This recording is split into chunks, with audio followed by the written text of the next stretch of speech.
తెలుగు ఒక పార్టీ కేంద్రంలో అధికారంలో ఉన్నాం. ఇప్పుడే కాకుండా గతంలో కూడా మన వాళ్ళతో కలిసి ఇప్పుడే మొదటి నుంచి కూడా బీజేపీతో కలిసి తెలుగుదేశం పార్టీ ఎన్డీఏలో ఉన్నాం. అదే సమయంలో రాష్ట్ర ప్రయోజనాల కోసం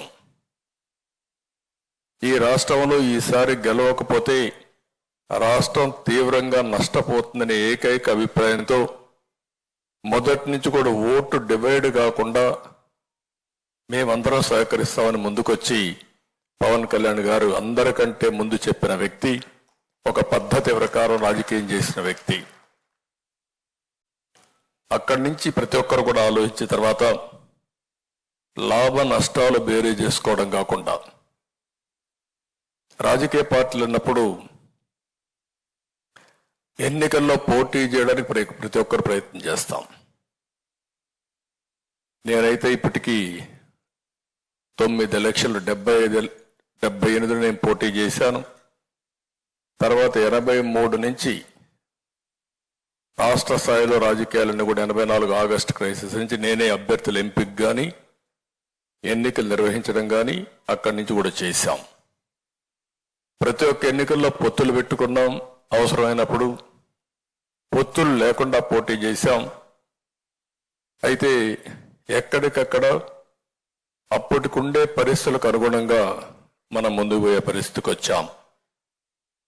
అయితే ఈరోజు కూడా ఈ పొత్తులు పెట్టుకున్న తర్వాత తెలుగుదేశం పార్టీకి ఒక విశ్వసనీయత ఉంది. అదే మరి బీజేపీ కూడా జాతీయ పార్టీగా ఉంది. వారు కూడా అధికారంలో ఉండడమే కాకుండా ఒక విశ్వసనీయతతో వారు కూడా ముందుకు పోయే పరిస్థితి వస్తుంది. ఇంకో పక్క జనసేన పార్టీ కార్యకర్తలు కూడా పవన్ కళ్యాణ్ గారి యొక్క నాయకత్వం పైన అభిమానంతో కానీ లేకపోతే ఒక కమిట్మెంట్తో పనిచేస్తున్నారు. ఇవన్నీ కూడా పర్ఫెక్ట్గా జరగాలంటే ఒక్క వ్యక్తి కూడా ఈరోజు అందరికీ టికెట్లు ఇవ్వలేకపోయాం. ఏ విధంగా ఎంపిక చేసాం కూడా మనం మాట్లాడుకుందాం. వివిధ రాజకీయ పార్టీల్లో కొంతమంది ఆస్పిరెంట్స్ ఉన్నారు. రాజకీయాల్లో పనిచేసేది గుర్తింపు కోసం పనిచేస్తాం. సర్వీస్ చేయడానికి మనం కష్టపడతాం. ఓసారి పొత్తుల వల్ల కొంతమందికి సీట్లు ఇవ్వలేకపోయాం. చాలా కష్టపడ్డారు, జైలుకు పోయారు. మన పార్టీలో పోరాడారు, జనసేనలో పోరాడారు, త్యాగాలు చేశారు. బీజేపీలో కూడా ఆస్పిరెంట్స్ ఉన్నారు, వారికి కూడా ఇబ్బందులు. అందరికీ పోటీ చేయాలనే ఆలోచన ఇవన్నీ ఉంటాయి. ఈరోజు ఎన్ని సీట్లు అనేవి కాకుండా రాష్ట్రం గెలవాలి, ప్రజలకు న్యాయం జరగాలని మనం ముందుకు పోయినప్పుడు నాకైతే బాగా గుర్తుంటుంది. ఇక్కడ కొంతమంది ఉన్నారు, కొంతమంది రాలేదు. కానీ విశాఖ సౌత్ బాబ్జీ, అనకాపల్లి గోవింద్, పిఠాపురం వర్మ, నిడదవోలు శేషారావు, ఉంగుటూరు ఆంజనేయులు, తెనాలి ఆలపాటి, తిరుపతి సుగుణమ్మ, ఇలాంటి 31 మందికి మనం సీట్లు ఇవ్వలేకపోయాం తెలుగుదేశం పార్టీ. ఇదే విధంగా మిగిలిన సీట్లు జనసేన సీట్లు ఇవ్వలేకపోయారు. పోయినసారి పోటీ చేసిన సీట్లు కూడా జనసేన అకామిడేట్ చేయలేకపోయారు. 2019లో పోటీ చేశారు. ఈసారి పొత్తుల ధర్మంగా వాళ్ళు ఇవ్వలేకపోయారు. అదేవిధంగా బీజేపీలో పోటీ చేశారు, వాళ్ళు కూడా ఇవ్వలేకపోయారు. అదే సమయంలో మీరు చూస్తే పాతపట్నం రమణ, శ్రీకాకుళం లక్ష్మీదేవి, మైలవరం దేవిని నుమ, పెదకూరపాడు శ్రీధర్, మన పార్టీలో సీట్లు ఇచ్చాం. మన పార్టీలో ఉండే వ్యక్తులు కూడా మనం అకామిడేట్ చేసుకోలేకపోయాం. ఈ విషయం మీరు గుర్తుపెట్టుకోవాల్సిన అవసరం ఉంది.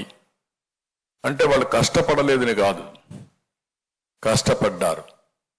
కానీ రాష్ట్రం కోసం, ప్రజల కోసం త్యాగం చేయాలనుకున్నప్పుడు వినబిలిటీ ఒక క్రైటీరియాగా పెట్టుకున్నాం. ఈ విషయం మీరు అందరూ గుర్తుపెట్టుకోవాల్సిన అవసరం ఉంది.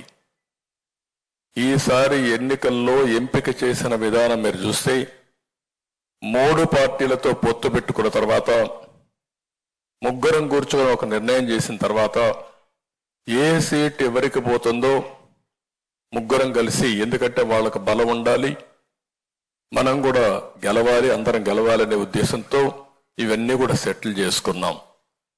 చాలా ఎలాబొరేట్గా అవర్స్ టుగెదర్ కూర్చున్నాం. స్లీప్లెస్ నైట్స్ కూడా ఓసారి రాత్రి అంతా కూడా వర్క్ చేసిన రోజులు ఉన్నాయి. పొత్తులైన తర్వాత మన క్యాండిడేట్స్ గురించి మళ్ళీ వాళ్ళు ఎక్సర్సైజ్ చేస్తున్నారు, నేను కూడా ఎక్సర్సైజ్ చేస్తున్నాను. ఇంకా కొంత ఉంటాయి కూడా చేస్తున్నాం. పొత్తులైన తర్వాత నేను ఆలోచించిన విధానం మీరు చూసి ఈసారి 3 పార్టీలు కూడా ఆలోచన ఒకటే, వినబిలిటీ. పెట్టిన అభ్యర్థి గెలవాలి. ప్రజలు ఓటేయాలనుకున్న ఓటేపించుకునే శక్తి, సమర్థవంతంగా ధీటుగా పోరాడే వ్యక్తి మనం పెట్టుకోవాల్సిన అవసరం ఉంది. ఎప్పుడు కూడా రాజకీయాల్లో అభ్యర్థుల ఎంపిక చాలా కీలకం. ఒకవేళ కానీ అభ్యర్థుల ఎంపికలో తప్పు చేస్తే మనం కొన్ని సీట్లు పోగొట్టుకునే పరిస్థితికి వస్తాం. ఆ యాంగిల్లో ఆలోచించినప్పుడు నేను చాలా ఎక్సర్సైజ్ చేశాం. ఈరోజు ఎప్పుడైతే ఎన్డీఏతో మనం పొత్తు పెట్టుకున్నామో, భాగస్వాములయ్యామో, అప్పుడు మీరు చూస్తే లోకసత్తా లాంటి పార్టీ కూడా మనకు సహకరించే పరిస్థితికి వచ్చారు. ఒకప్పుడు రాజకీయాల్లో బాగా ఎఫెక్టివ్గా పోటీ చేసిన వ్యక్తులు ఈరోజు స్వచ్ఛందంగా ముందుకొచ్చి ఎన్డీఏ రావాలి, ఈ రాష్ట్రంలో న్యాయం జరగాలని ముందుకొచ్చే పరిస్థితికి వచ్చారు.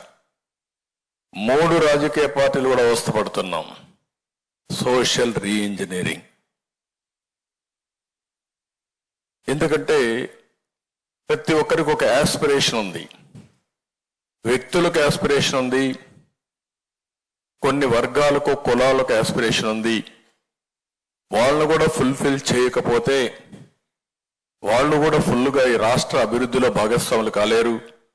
మన మీద విశ్వాసం రాదనే ఉద్దేశంతో ఆ ఎక్సర్సైజ్ చేశాం. ఆ ఎక్సర్సైజ్ చేసినప్పుడు తెలుగుదేశం పార్టీ బీసీలు కానీ ఇంకా మిగిలిన వర్గాలు ఏవైతే ఉన్నాయో అవన్నీ కూడా అధ్యయనం చేసుకుని తగిన ప్రాతినిధ్యం ఇవ్వడానికి అన్ని విధాల ప్రయత్నం చేశాం.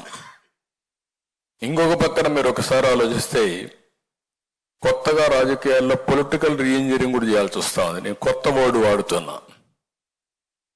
పొలిటికల్ రీఇంజనీరింగ్ వచ్చినప్పుడు సమర్థవంతమైన వ్యక్తుల్ని ఎక్కడికక్కడ ఎంపిక చేయకపోతే, ప్రజల ఆమోదం లేకుండా ఉంటే,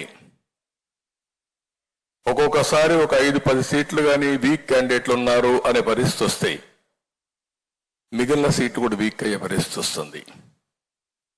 గెలుస్తున్నారు అనేది వస్తే ఆటోమేటిక్గా ఇంకొక 5-10 సీట్లు ఎక్కువ గెలిచే పరిస్థితి వస్తుంది.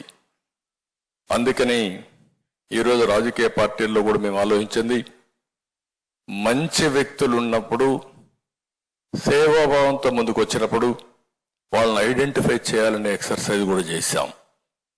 ఈరోజు ఒక్క విషయం మనం గుర్తుపెట్టుకోవాల్సిన అవసరం ఉంది రాజకీయాల్లో. నేను 75 నుంచి చూశాను, 83, 85, 89 మేమైతే అన్ని విధాల ప్రయత్నం చేసి ఈ యొక్క సోషల్ రీఇంజనీరింగ్